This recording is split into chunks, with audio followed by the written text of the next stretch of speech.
ભગવતી પ્રેરણા કરે ને એમ હાલીએ છીએ. પણ જે કાંઈ કહેવામાં આવે, જે કાંઈ દેવામાં આવે, એ ભાગવતજીની અંદર ઉત્તમ પ્રકારે જે છે ને દેવાનો પ્રયત્ન એ છે. હું મારા ઘરે ચોખા ઘીના અડદિયા બનાવું, પણ કોઈને કોલેસ્ટ્રોલ હોય તો હું શું કરું ભાઈ? ડૉક્ટરે ના પાડી હોય કે ભાઈ તમારે ઘી તેલ બહુ ન ખાવા, લાલ મરચાના ભજીયા આપણે ઘરે બનાવેલા હોય, પણ ડૉક્ટરે કીધું હોય કે તમારે ન ખાવા તળેલા, કોલેસ્ટ્રોલ વધે, તો એમાં આપણે તો શું કરીએ? એટલે બધે આવું થતું હોય. પણ અમે તો ત્યારે એટલું જ જોઈએ કે ભાગવતજીને લઈને બેઠા છીએ, એટલે ભાગવતને અનુરૂપ જે કાંઈ છે ને એ આપણે કેવું જોઈએ. આપણા ઘરે ટપાલી આવે ને એને ટપાલ નાખવાથી જ કામ હોય. પછી એ લગ્નની કંકોત્રી હોય તોય આપણા ભાગ, અને મેલો હોય કોઈનો તોય આપણા ભાગ. કોકને ત્યાં વારા ઘડીએ મેલા જ આવ્યા કરે, તેમાં ટપાલી શું કરે ભાઈ? ટપાલી કઈ થોડો એમ કે બા મેલા આવે છે એટલે મારે નાખવા નથી આવવા. એ તો લગ્નની કંકોત્રી આવે તો ઈ નાખવા માટે આવશે. તમારે મેલા આવે છે તો કોકને પૂછો કે હમણાં ચોઘડિયા બગડી નથી ગયા ને? કોક દાદાને જઈને પૂછો કેમ હમણાં આમ હાલે છે, મેલા ઉપર મેલા કેમ આવે છે? હવે ટપાલીને હું લેના દેના ભાઈ? અમે તો ભગવાન વેદ વ્યાસના ચિઠ્ઠીના ચાકર બનીને આવ્યા છીએ. મહર્ષિ વેદ વ્યાસે ગાયું, સુખદેવજીએ કીધું, એ સરળ અને સહજ ભાષામાં તમને સમજાય એ કહેવાનું કામ અમારું છે. પછી ગમશે તો તમને એ જ કે જેમાં તમને રસ હશે. અહીંથી કહેવામાં આવે કાંઈ બધું થોડું બધાને ગમે. ઘણા લોકો તો એમ કહે અમે કથા કરવા જાય ને બાપુ એટલે એ કે ધડબડાટી બોલાવો, ધડબડાટી. પણ એલા આ કથા છે, કથામાં ધડબડાટી ન હોય, ડાયરામાં ધડબડાટી હોય. આપણે કાલ ધડબડાટી બોલાવી કીર્તિદાનભાઈએ અને રાજભા ગઢવીએ ભાઈ જમાવટ કરી. પણ ઈ મંચ છે આખો જુદો.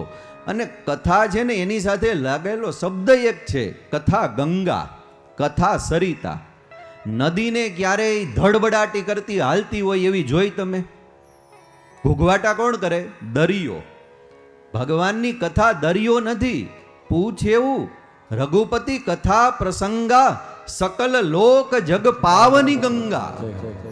કથા છે ને ગંગા છે, કથા સરિતા છે. અને નદી છે ને એ તો ખળખળ ખળખળ ખળખળ ખળખળ નિરાતે વહે જાતી હોય. કથાનો પ્રવાહ એ હોય સાહેબ. હા, એમાં પછી ક્યારેક નૃષિ પ્રાગટ્યની કથા આવી જાય, જ્ઞાન વૈરાગ્યની કથાઓ આવી જાય, અને હામી સાયે ટીપ મારી અને ધડબડાટી બોલાવીએ બરાબર છે. પણ કથાની અંદર કેન્દ્રમાં ભક્તિ છે, અને ભક્તિ મહારાણી છે ને એ શાંત છે. કારણ ભક્તિ મહારાણીની અંદર કોનો સ્વભાવ ઉતરેલો છે? તો કે શાંતાકારમ ભુજગ શયનમ પદ્મનાભમ સુરેશમ વિશ્વાધારમ ગગન સદરસમ મેઘવર્ણમ શુભાંગમ. જે ભગવાન શાંત સ્વરૂપ છે ને એનો સ્વભાવ ભક્તિમાં ઉતરેલો છે. અને કથાની અંદર ભક્તિ છે એ પ્રધાન છે. કથા છે એ ગંગા છે, સરિતા છે. એ ધીરે ધીરે ધીરે ધીરે ધીરે ધીરે વહે જાતી હોય. ઘૂઘવાટા ન કરે. શું કામ? તો કે દુનિયામાં આપણે થાકી ગયા છીએ, દુનિયાના ઘૂઘવાટાથી, સંસારના ઘૂઘવાટાથી. અને એ થાકેલો જીવ સંસારની અંદર અનેક પ્રકારના કામ, ક્રોધ, લોભના ઘૂઘવાટા, ત્રિવિધ તાપ, આદિ વ્યાધિ ઉપાધિના ઘૂઘવાટા, એ બધા થાકેલા આયા આવે છે.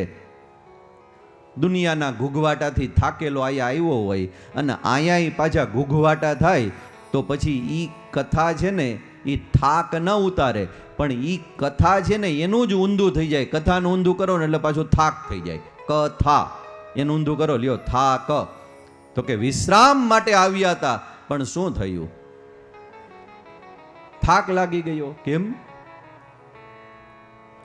તો કે કથા ન મળી, કથાનું ઊંધું, થાક મળ્યો. અને કથા એક ભગવાનની એક એવું તત્વ છે કે સાહિત્યના તમામે તમામ પ્રકારના રસ છે વ્યાસજીએ ગાયા છે. જો અહીંયા ભક્તિનો રસ છે, શૃંગાર રસ છે, શાંત રસ છે, રૌદ્ર રસ છે, બીભત્સ રસ છે, કરુણ રસ છે. ગઈકાલે તો અભાવ હતો આપણી પાસે સમયનો.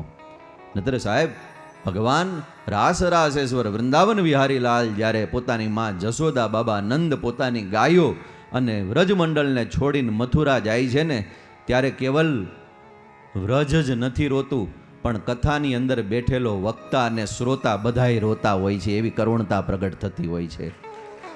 આ તો ગઈકાલે સમયનો અભાવ હતો. બાકી 2 કલાકનું સત્ર છે ને ભગવાનની કથા મથુરા ગમનનું લઈ લે. જગત આખાનો ઈશ્વર કે જે જન્મતાની સાથે ઉતાવળ છે ને કે મારે મથુરામાં નથી રહેવું, મારા વ્રજભક્તો જે મારી રાહ જોઈ રહ્યા છે, મારે એ જગ્યાએ જવું છે વૃંદાવનની અંદર. જન્મતાની હારે જે જતો જાય વૃંદાવન, અને એવા વૃંદાવનની અંદર 11 વર્ષ ને 52 દિવસ સુધી ભગવાનને જે લાડ લડાવ્યા છે વ્રજભક્તોએ, અને એ ભગવાન જ્યારે પોતાના માતા પિતા નંદ જશોદા એને જે અત્યંત પ્રિય છે એવી ગાયો, એવી વ્રજગોપિકાઓ કે જેને ભગવાન સદેહે વૈકુંઠની અંદર લઈ ગયા, એવી વૃષભાન દુલારી રાધા કે જેના વિના કૃષ્ણ કોઈ લીલા ન કરે, આ બધાને છોડીને જ્યારે જવાનો સમય આવે છે ને, ત્યારે કૃષ્ણની અંદર જે હૃદય છે ને કાળજુ, એ કોમળ છે, બહુ કોમળ છે કૃષ્ણનું હૃદય. કે મારવા માટે પૂતના આવે ને તો પણ ભગવાન એને એ ગતિનું દાન કરી દે છે જે ગતિ જશોદાજીને આપવાની છે. આટલું કોમળ હૃદય છે. પણ કહે છે કે જ્યારે વ્રજ છોડવાનું હતું ને, ત્યારે આ કૃષ્ણએ એના કોમળ હૃદયને કઠણ પાણા જેવું કર્યું. કારણ કે એના વિના એ વ્રજમાંથી બહાર નીકળી શકે એવો નહોતો. જગતનો ઈશ્વર હોય ને તોય શક્તિ વિનાનો થઈ ગયો હતો કે મારી તાકાત નથી કે હું આ મારા વ્રજમંડળને છોડીને અહીંથી નીકળું. પણ અવતાર કાર્ય માટે જવાનું હતું. અને એ કથા જ્યારે ભાગવતમાં પ્રગટ થાય ત્યારે કેવલ વ્રજ ગોપિકાઓ નથી રોતી, નંદ જશોદા નથી રોતા, ભગવાનના મિત્રો સખાઓ નથી રોતા, પણ જેણે હાથ દિવસ સુધી કૃષ્ણ કથાના અમૃતને પોતાના કાનથી હૃદય સુધી પોગાડ્યું છે ને, એ મંડપની અંદર બેઠેલા તમામ શ્રોતાઓની આંખમાંથી અશ્રુ નીકળતા હોય છે. ત્યારે કરુણતા પ્રગટતી હોય છે, ક્યાંક શૃંગાર પ્રગટે છે, ક્યાંક શૌર્ય રસ પ્રગટે છે. એવો શૌર્ય રસ પ્રગટે કે આપણને એમ થાય કે વક્તા હમણાં 5 ફૂટ ઉલળશે કથા કેતા કેતા, રોમે રોમ આમ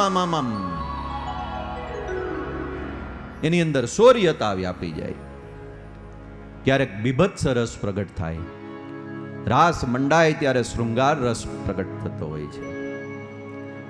આ તમામ પ્રકારના રસ મારા ને તમારા જીવનની અંદર કથાના માધ્યમથી, કથા ગંગાના માધ્યમથી જ્યારે ઉતરે છે ને, તો શું થાય? આપણે મલ્ટીવિટામિનની ટીકડીઓ ન લેવી પડે.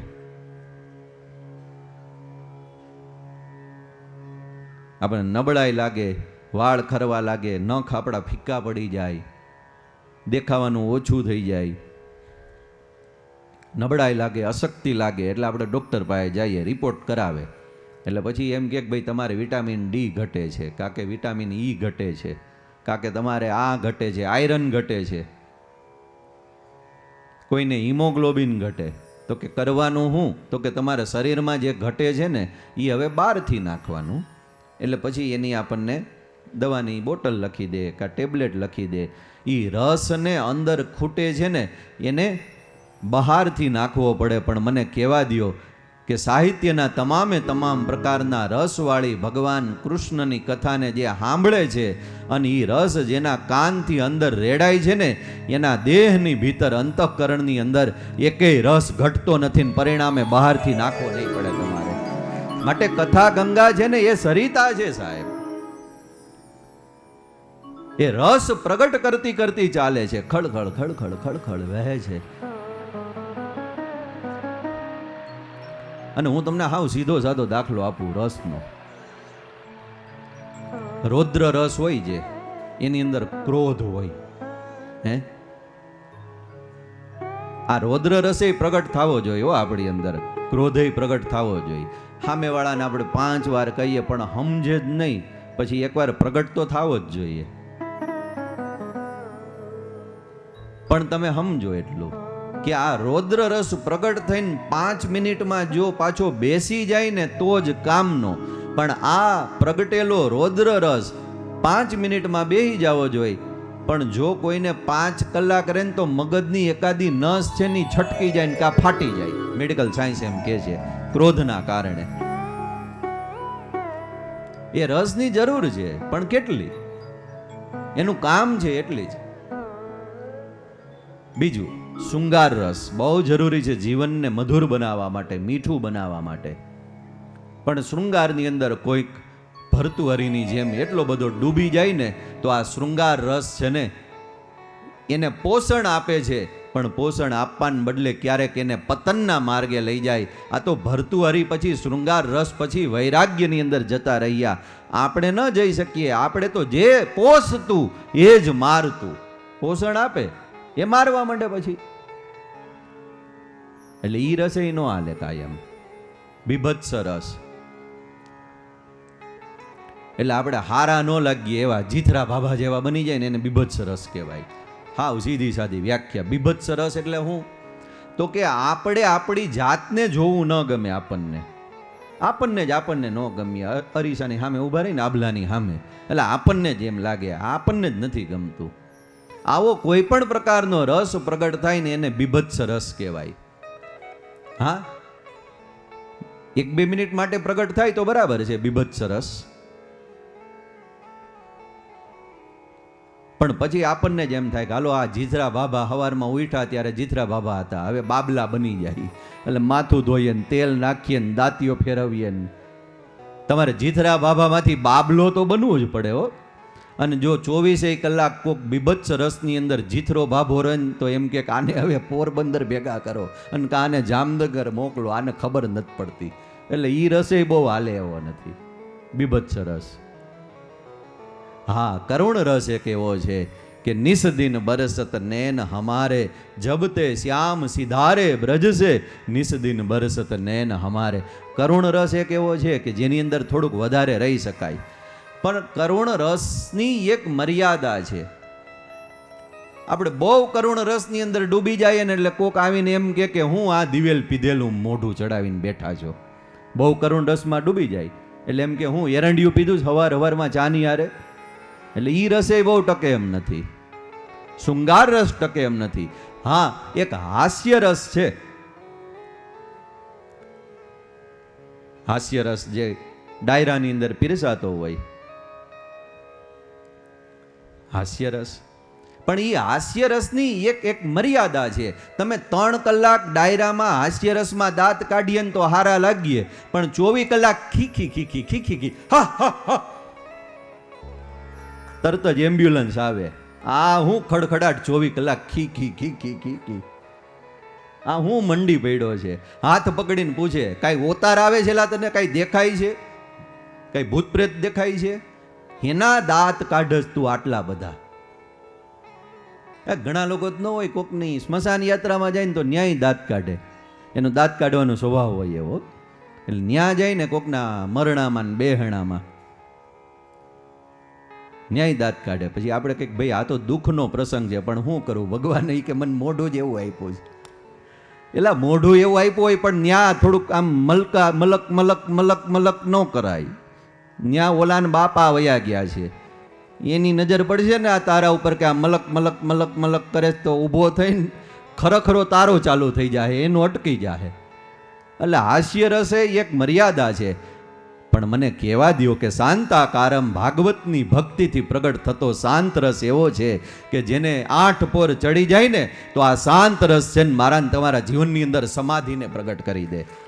અને ઈ સમાધિમાં ભગવતી સિંહ મોઈને ભૂતનાથ આમ હામા દેખાય, વેણે વાત કરે.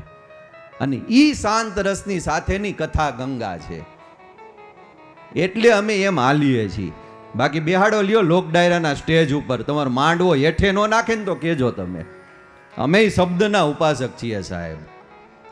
પણ હું 8 દી રાડો જ પાડું આઈથી તો તમને એમ થાય કે આ દાદા છે ગળું ખરેખરું નરવું કરીને આવ્યા છો.